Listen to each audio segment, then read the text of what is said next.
নমস্কার বন্ধুরা, কেমন আছো সবাই? আমার চ্যানেলে সকলকে স্বাগত।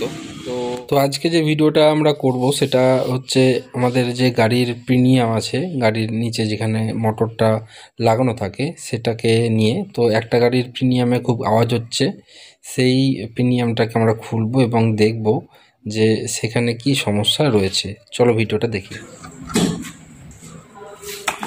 বিয়ারিং খুলে যখন চলে আসছে কি আছে বেরিংটা খুলে চলে এসছে, ওই যে এটা এখানকার কেন বিয়ারিং এর এটা ভেঙে ঢুকে চলে গেছে, এই জন্য এটা আওয়াজ হয়ে গেছে। এই জন্য এটা আওয়াজ ছিল। এটা চেঞ্জ করে ওটাকে চেঞ্জ করা যাবে কিনা দেখো একবার।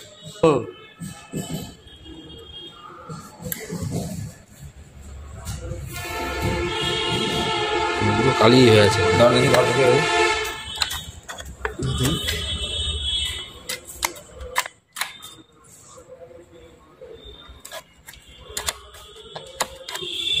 খেলছে না, এটা তো ঘুরছে না, তখন ওটা তো ঘুরছিল, এটা ধরে আছে, এটা জ্যাম হয়ে আছে না,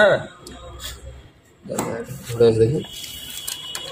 এটা ফ্রি হয়েছে কিন্তু এই লাগানো ভুলে যাবে আমাদের, ঠিক আছে? এই দেখো এই ঘাটটা, দেখো ঘাটটায় ধরে আছে কিন্তু এটা, ঠিক আছে? যখন এটা খেলছে তখন ফ্রি হয়ে যায়। দেখো বুঝতে পারলা, আবার তুলে দিচ্ছি তখন আবার লেগে গেছে, ওটাই আবার সেম লাগছে, বুঝতে পারলা তো? দেখো সেমই লাগছে, উল্টে হয়ে গেছে এটা। চাপ দিলি তো, এটা তো যেরকম ভাবে বসে সেরকম তো লাগবে, সবসময় তো কিছু ঘাটে মিলবে। আমাদের কাছে এখন দেখ যেরকম আছে, এখন তো ঘাটে বসবে না, হ্যাঁ তখনই বসবে, তাদের সবসময় বসে। ওটা তো সেমই কেস, সেম কেস তো, ওটা তো সেমই আছে, তুই যেটা বলছিস ওটা তো সেমই আছে পুরো। তো আজকে এই কাজটা করা হয়েছে। ভিডিওটা যদি ভালো লেগে থাকে তাহলে অবশ্যই চ্যানেলটিকে সাবস্ক্রাইব, লাইক এবং শেয়ার।